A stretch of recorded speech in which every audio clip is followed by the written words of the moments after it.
Assalamualaikum warahmatullahi wabarakatuh. Perkenalkan, nama saya Adinda Jahra dari kelas 5B Pendidikan Ilmu Pengetahuan Sosial. Dengan konsentrasi Sosiologi, NIM saya 11190150039. Tujuan saya membuat video ini untuk memenuhi tugas ujian akhir semester mata kuliah makroekonomi dengan dosen pengampu Bu Neng Sri Nuraini MPD. Nah, materi yang akan saya bahas itu ada 4. Yang pertama, sejarah ringkas perkembangan makroekonomi. Dan yang kedua adalah perdebatan aliran klasik dengan Keynesian. Yang ketiga, perdebatan antara Keynesian dengan monetaris. Dan yang terakhir yaitu kebijakan ekonomi dalam segi penawaran. Materi pertama yang akan saya bahas yaitu sejarah ringkas perkembangan makroekonomi.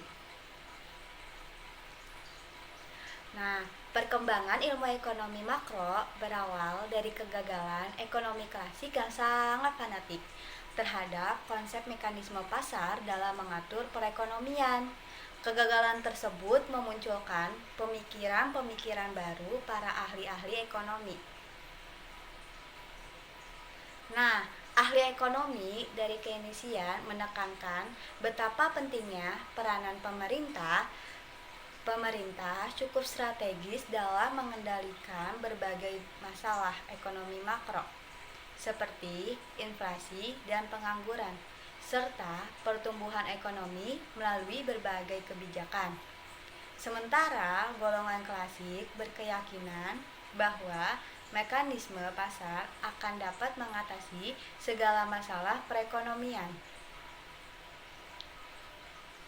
Nah, perdebatan di dalam ilmu ekonomi biasanya dipetakan sebagai berikut. Perdebatan yang paling seru biasanya terjadi di ranah alat kebijakan yang dipakai untuk mendapatkan tujuan ekonomi. Perdebatan yang lebih ringan terjadi di ranah prioritas kebijakan. Sebelum era Keynesian, pembicaraan ekonomi makro juga membahas pengangguran, siklus bisnis, inflasi, dan pertumbuhan.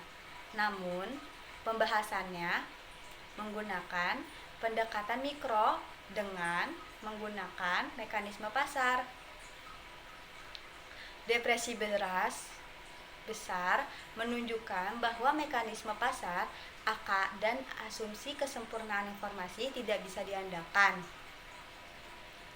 Kenyataan menunjukkan bahwa dalam depresi besar, mekanisme pasar gagal dalam mengkoordinasikan perekonomian. Nah, si Keynes mengusulkan agar ada pihak ketiga, yaitu pemerintah, dalam melakukan koordinasi untuk mengatasi kegagalan koordinasi tersebut. Lalu, pada tahun 1970-an, kelompok neoklasikal atau klasik yang dipelopori oleh Lukács mengkritik kerasnya aliran Keynesian. Kelompok tersebut berpendapat bahwa intervensi pemerintah untuk stabilisasi justru akan membuat gejolak perekonomian semakin stabil.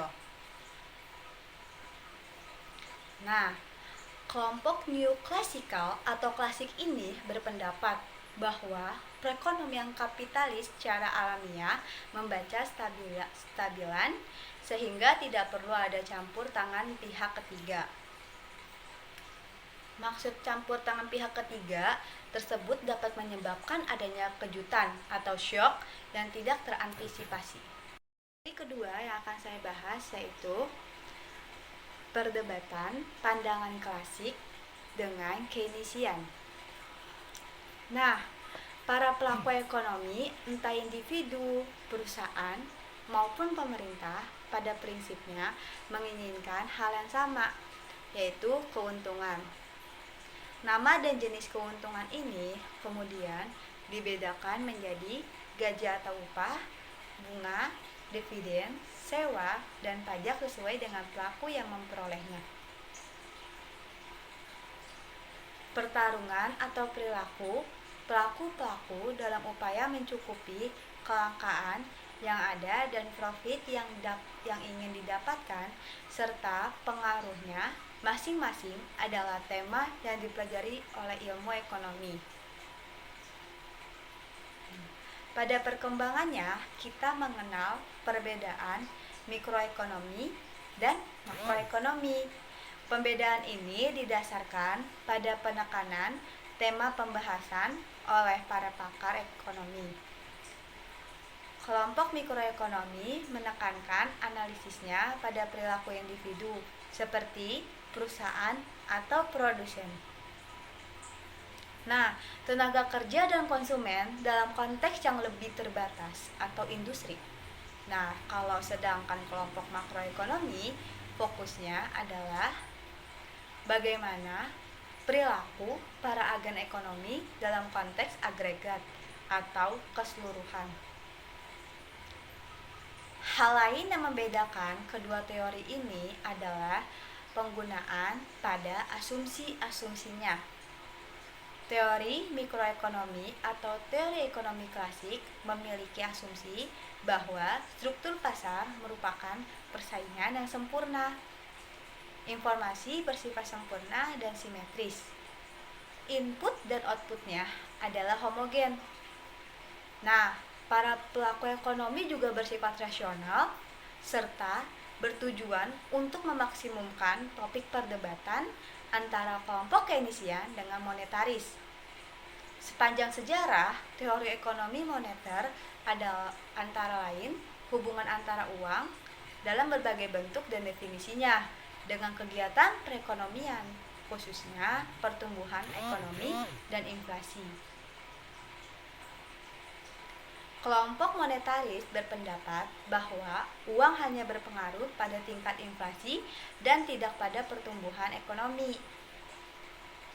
Di sisi lain, ekonomi Keynesian berpendapat bahwa uang dapat mempengaruhi kegiatan ekonomi real di samping pengaruh terhadap inflasi. Materi ketiga yang saya bahas yaitu perdebatan antara aliran Keynesian dengan monetaris.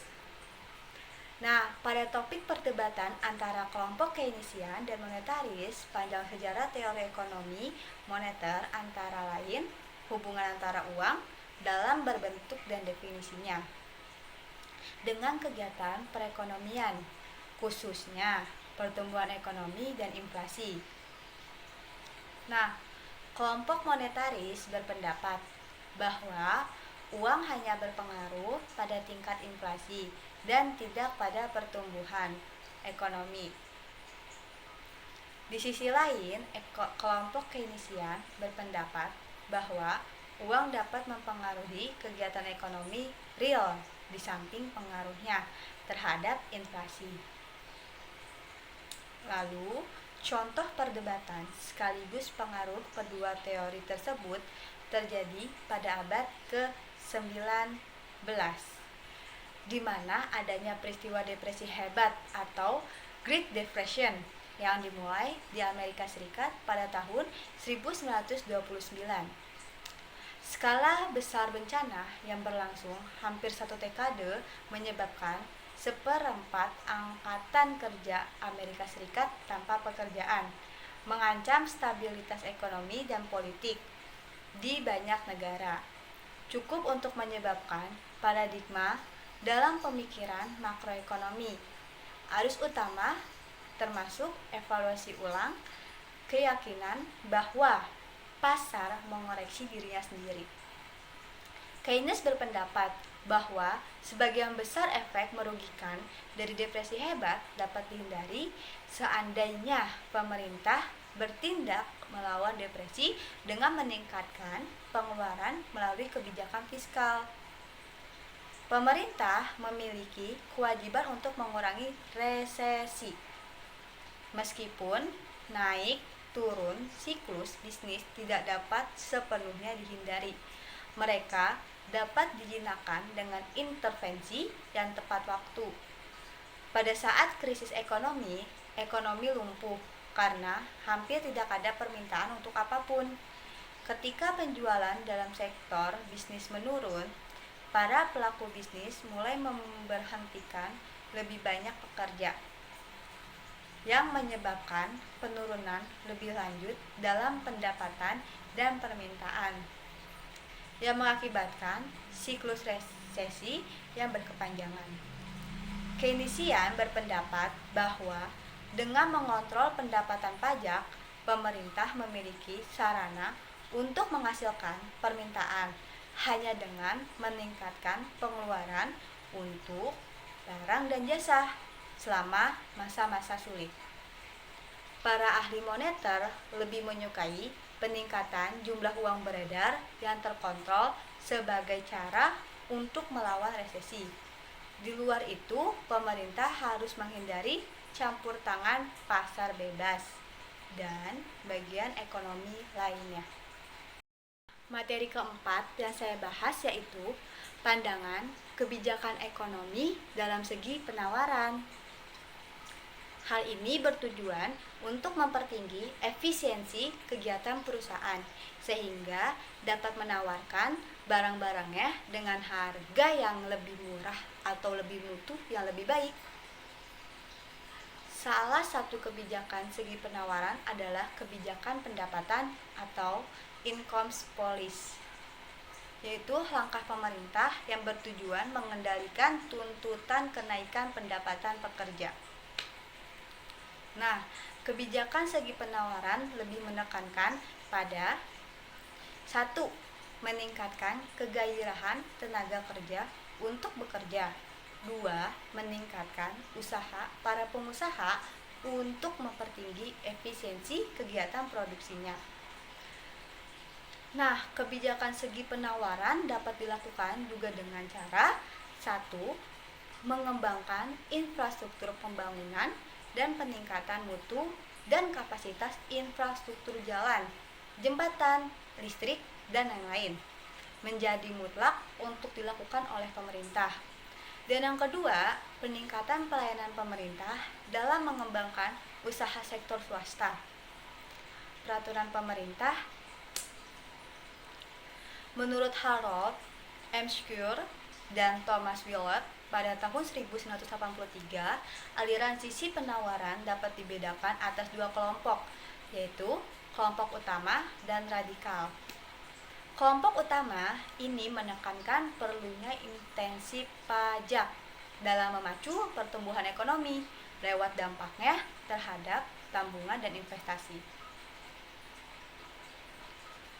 Kelompok aliran utama banyak menganalisis dampak perubahan pajak terhadap penawaran, labor, serta dampak program keamanan sosial atau social security terhadap jumlah tabungan. Kelompok ini lebih banyak memberikan sumbangan pemikiran lewat jurnal-jurnal ilmiah dan sangat berpengaruh serta aktif dalam profesi ekonomi. Sedangkan kelompok radikal yaitu kelompok yang mendapatkan publisitas lebih banyak. Kelompok ini menyatakan bahwa pemotongan pajak akan memberikan dampak positif terhadap tabungan, investasi, dan penawaran tenaga kerja serta penerimaan total yang lebih banyak dari pajak. Kelompok aliran sisi penawaran radikal pada intinya mengajukan dua preposisi. Yang pertama, bahwa pemotongan pajak akan memberikan dampak besar terhadap produktivitas kerja sehingga secara total penerimaan pajak akan meningkat. Dan yang kedua, bahwa program pemotongan pajak akan memberikan dampak positif dalam meningkatkan laju pertumbuhan output dan mengurangi inflasi. Sekian dari saya, kurang lebihnya mohon maaf. Wassalamualaikum warahmatullahi wabarakatuh.